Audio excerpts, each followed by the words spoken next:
लग्नाची बेडी या मालिकेच्या 7 फेब्रुवारीच्या भागामध्ये रुक्मिणी थोडीशी अस्वस्थ असते.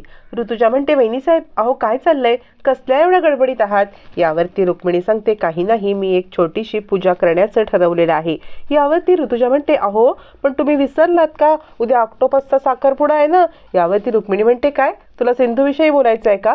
तो कसा मी विसरेन, पण त्याहीपेक्षा ही पूजा माझ्यासाठी महत्त्वाची आहे.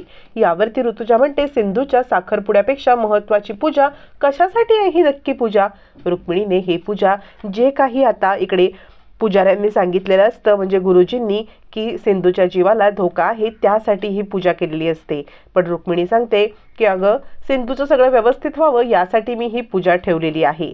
असं म्हटल्यावरती ऋतुजा म्हणते, पण सिंधूचा साखरपुडा होतोय ना, अजून काय आता? रुक्मिणी म्हणते, हे बघ, मला सिंधूवरती जरी राग असला तरी तिचं भलं व्हावं असंच मला वाटतं आणि त्यासाठी मी ही पूजा ठेवलेली आहे. रुक्मिणी कितीही सारवासारव करत असली तरी ऋतुजाला डाऊट येतो, नक्कीच काहीतरी याच्यामध्ये गडबड आहे हे तिला जाणवतं. तोपर्यंत इकडे आता सिंधू विनू आणि सावी या दोघांचा अभ्यास घेत असते.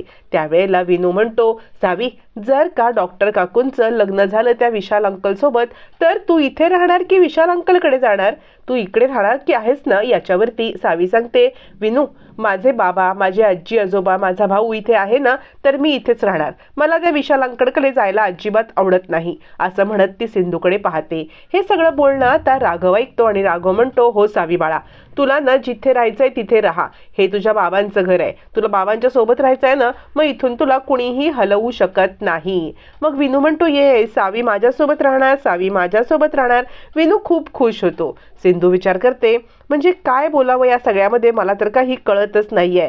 मधुताईंच्या आग्रहाखातर मी हे सगळं केलेलं आहे. मधुताईंनी आग्रह केला नसता तर कदाचित मी या लग्नाला तयार झाले नसते. त्यांनी मला वचन घेतलंय म्हणून मी लग्नाला तयार झालेली आहे. पण या सगळ्यामध्ये राघव दुखावलेत, मुलं पण दुखावलेली आहेत. देवा, मला या सगळ्यामधून तू तारून ने. लग्न तर मला पण करायचं नाहीये, पण मधुताईंच्या या हट्टापुढे काय करू? या धर्मसंकटातून तूच मला कसाबसा वाचव. असं म्हणत नियतीकडे किंवा देवाकडे सिंधू धावा करत असते आणि नियती ऐन वेळेला सिंधूचं आता मदतीला धावून येणार असते. इकडे विशालला त्याच बाईचा फोन येतो आणि ती सांगत असते, तुला माहिती आहे ना, तू सिंधूसोबत लग्न केलेस तर आपल्या नात्यामध्ये खूप काही कॉम्प्लिकेशन्स निर्माण होतील. यावरती विशाल सांगत असतो, मला सगळं माहिती आहे. त्यावरती ती बाई म्हणते, लग्नानंतर सिंधूला जर सत्य समजलं तर काय होईल तुला समजते का?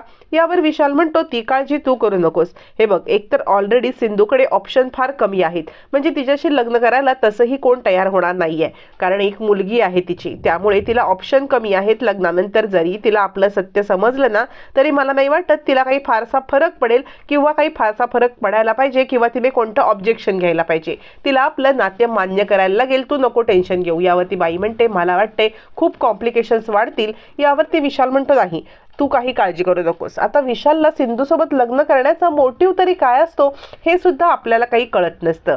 इकडे सिंधू आता सगळं उरकून घरी जाण्यासाठी निघत असते. तितक्यात तिथे मधू येते. मधू म्हणते, सावी, तुला विनूच्या सोबत राहायला आवडतं ना, तर आज तू घरी जा ये करण्यापेक्षा उद्या इथेच सिंधू साखरपुडा आहे ना, तू थांब ना इथे. सिंधू म्हणते, मधुताई, तुम्हाला माझ्याशी काही बोलायचं आहे का? मग सावी आता विनूच्या रूममध्ये जाते. त्यावरती मधू सांगते, मी तुझ्यासाठी हे गिफ्ट आणलंय, म्हणजे तू माझं वचन पाळलंस, मी म्हटलं ते ऐकलंस आणि त्यानंतर तू लग्नासाठी तयार झालीस ना, म्हणून तुझ्यासाठी मी एक छोटंसं गिफ्ट आणलंय. असं म्हणत रत्नपारख्यांच्या पेढीवरचा एक सोन्याचा भारदस्त नेकलेस आता इकडे मधू एक लाच या स्वरूपात ती सिंधूला देत असते. पण सिंधू कुठली? सिंधू ते पाहते आणि आता सिंधू म्हणते, मधुताई, याची काही गरज नाहीये. तुम्हाला दिलेलं वचन मी पूर्ण करणार आहे, पण त्यासाठी ह्या गोष्टीची मला काही गरज नाहीये. मला लग्न करायचं आहे, ते मी करणार आहे. असं म्हणत सिंधू आता मधूला उडवून लावते आणि तिचं गिफ्ट पण नाकारते. मधू म्हणते, ठीक आहे, फाईन, तुला नसेल गिफ्ट घ्यायचं तर नको घेऊस. असं म्हणत ती निघून जाते. पण लपून छपून सावीने दोघींचं अर्धमुर्ध बोलणं ऐकलेलं असतं. त्यावरती सावी म्हणते, आई, कोणत्या ह्याच्याबद्दल, वचनाबद्दल बोलत होते? कोणत्या प्रॉमिसबद्दल मधू आंटी बोलत होती? यावरती सिंधू म्हणते, तू काय ऐकलंस? तर आता लगेचच इकडे सावी म्हणते, नाही, तू कसलं तरी वचन दिलंस असं मला म्हणायचं होतं, ते मी ऐकलं होतं. यावरती आता मात्र सिंधू सांगते, बाळा, तू नको काळजी करूस, तू झोपी जा बरं, असं म्हणत ती सावीला झोपी लावते. तोपर्यंत इकडे रत्नाकर आणि राजश्री खूप उदास असतात. रत्नाकर म्हणत असतो, मला सिंधूची खूप काळजी वाटते. म्हणजे बघ ना, आत्तापर्यंत आपण तिच्या बाजूने विचारच केला नाही.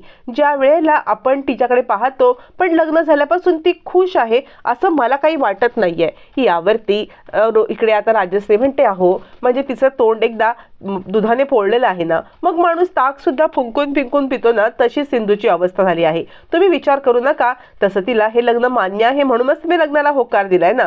रत्नाकर म्हणतो, नाही, पण तरी सुद्धा मला सिंधूची खूप काळजी वाटते. राजश्री म्हणते, आत्ता खरे तुम्ही मुलीचे वडील शोभता बरं का, मुलीची काळजी इतकी असते फक्त बापाला. असं म्हणत दोघं जण बोलत असताना तिकडे आता सिंधू येते. सिंधूला पाहून रत्नाकर म्हणतो, सिंधू बाळा, तू अजून झोपली नाहीस का? सिंधू म्हणते, नाही, मी सहजच इकडे आले होते. त्यावरती रत्नाकर म्हणतो, या लग्नापासून तू खुश आहेस ना? म्हणजे मला तुला कधीपासून हा प्रश्न विचारायचा आहे, तर आता तू मला मनापासून सांग. आपण इकडे तिघेच आहोत की नाही? तुझ्या मनामध्ये ज्या काही शंका आहेत ना, त्या शंका तू मला सांग. असं म्हटल्यावरती सिंधू म्हणते, नाही बाबा, मी लग्नाला मनापासून तयार आहे. असं म्हणत आता इकडे रत्नाकर म्हणतो, मला तुझ्याशी अजून एक गोष्ट बोलायची आहे. म्हणजे आमची दोघांचीही अशी इच्छा आहे की आम्ही दोघांनी तुझं कन्यादान करावं. यावरती सिंधू म्हणते, माझ्यासारखी भाग्यवान खरं तर मीच आहे. म्हणजे माझे आई वडील नसताना माझे आई वडील म्हणून तुम्ही माझं कन्यादान करताय, यासारखं दुसरं ते भाग्य कोणतं? असं म्हणत आता इकडे सिंधू कन्यादान करण्यासाठी होकार देते. राजश्री खूप खुश होते आणि म्हणते, खरंच सिंधू, तुझं कन्यादान करून आम्हाला खूप आनंद वाटणार आहे. यावरती आता मात्र सिंधू जीवाच्या वरती हसत असते, कारण सिंधूच्या मनामध्ये मात्र काहीतरी वेगळंच असतं. त्यावेळेला सिंधू निघून जाते. दुसऱ्या दिवशी साखरपुड्याची गडबड चालू असते. त्यावरती डेकोरेशनचं काय करायचं, बाकी सगळं काय करायचं असं ऋतुराज विचारत असतो. तर आता त्याला राजश्री सांगते, हे बघा, तुम्ही जे काही करायचं भाऊजी ना, ते तुमचं तुम्ही बघून घ्या, माझ्या मागे खूप व्याप आहेत. राजश्री तिचं काम करत असते. त्याच वेळेला इकडे आता रुक्मिणी निघालेली असते मंदिरामध्ये, कारण तिला सिंधूच्या जीवासाठी प्रार्थना करायची असते. दुसरं लग्न करून सिंधूच्या जीवाला खूप धोका असतो हे त्याला गुरुजींनी सांगितलेलं असतं. त्यामुळे आता ती चाललेली असते देवळामध्ये पूजेसाठी. पण सांगू काय सगळ्यांना, ही पूजा कशासाठी, कुणासाठी, हा विचार करत ती घुटमळत बसलेली असते. त्यावेळेला अन्वी मात्र इकडे हळूहळू राघवला सांगत असते, राघव मामा, तू माझ्यावरती विश्वास ठेव, तू माझ्यावरती विश्वास ठेव, मी सांगते ना, ती बाई जरा वेगळीच होती कोणीतरी. यावरती राघव म्हणतो, हे बघ, तुला असं वाटत असेल की ती बाई कोणीतरी वेगळी होती आणि कदाचित हे सत्य असू शकतं, पण मी एक गोष्ट सांगू का, आत्ता जर आपण त्याला इकडे पकडलं होतं रंगेहात, बरोबर आहे, तेव्हा आपल्याला कुणीच सापडलं नाही. त्यामुळे तो सावध नसेल का झाला? तो आता सावध होईल ना. जर त्याचं खरंच अफेअर असेल तर मग तो आपल्या तावडीत सापडेल तरी कसा? आणि मी म्हणते, हे खरं आहे, पण त्याचं खरंच अफेअर असेल तर सिंधू मामीसोबत त्याचं लग्न होऊन देणं हे कितपत योग्य आहे? राघव म्हणतो, आपण काहीतरी करूया. तितक्यात तिथे आता रुक्मिणी देवळात जायला निघते. रेश्मा म्हणते, आत्ता देवळामध्ये काय काम काढलं? रुक्मिणी विचार करते, मी राघवला घेऊन जाते. आणि ती म्हणते, राघव, माझ्यासोबत जरा मंदिरात येशील का? यावरती आता राघव अन्वीला म्हणतो, हे बघ अन्वी, आत्तापर्यंत काकूला मी बऱ्याच गोष्टीसाठी नाही म्हटलेलो आहे. आत्ता पण जर तिला मी नाही म्हटलो ना, तर तिला खूप वाईट वाटेल, मला जावं लागेल. इकडे मधूच्या डोक्यात काहीतरी वेगळंच चालू असतं. मधू विचार करत असते, मी किती प्लॅन केला होता की राघवने सिंधू आणि विशालचा साखरपुडा पाहावा, पण ह्या काकूंचं काय, आत्ता का बरं घेऊन चाललेले आहेत राघवला तिकडे? असा विचार करत असताना राघव आता इकडे देवळात जायला निघतो. पण नियतीचा संकेत काहीतरी वेगळाच असतो. नियतीने नियोजन काहीतरी वेगळंच केलेलं असतं. रुक्मिणी जरी राघवला पूजेसाठी देवळात घेऊन चाललेली असली तरी साखरपुड्याला इकडे राघव उपस्थित असतो. साखरपुड्याला विशाल तयार होऊन आलेला असतो आणि आता सगळा साखरपुडा संपन्न होण्याची वेळ आलेली असते. ज्या वेळेला सगळे विधी पूर्ण होतात आणि त्यानंतर विशाल आता सिंधूच्या बोटामध्ये रिंग घालायला येतो. विशाल सिंधूच्या बोटामध्ये रिंग घालणार तितक्यात राघव तिकडे उभाच असतो. अन्वीने राघवला या सगळ्या प्रकारामध्ये हा साखरपुडा व्हायला नको हे ठामपणे सांगितलेलं असतं. आणि त्याच वेळेला सिंधूने मोठी युक्ती केलेली असते, कारण ज्या एंगेजमेंट बोटामध्ये किंवा ज्या बोटामध्ये एंगेजमेंटची रिंग घातली जाते त्या बोटाला स्वतःच तिने कापून घेतलेलं असतं. मग विशालच्या ती रिंग घालते, पण जेव्हा विशालची रिंग घालायची वेळ येते त्यावेळेला विशाल म्हणतो, सिंधू, काय झालंय तुझ्या हाताला? सिंधूच्या हातातनं रक्त येत असतं. मग सिंधूच्या हातातनं रक्त येते म्हटल्यावर ती राघव पुढचा मागचा कोणताही विचार न करता विशालच्या हातातून सिंधूचा हात काढून घेतो.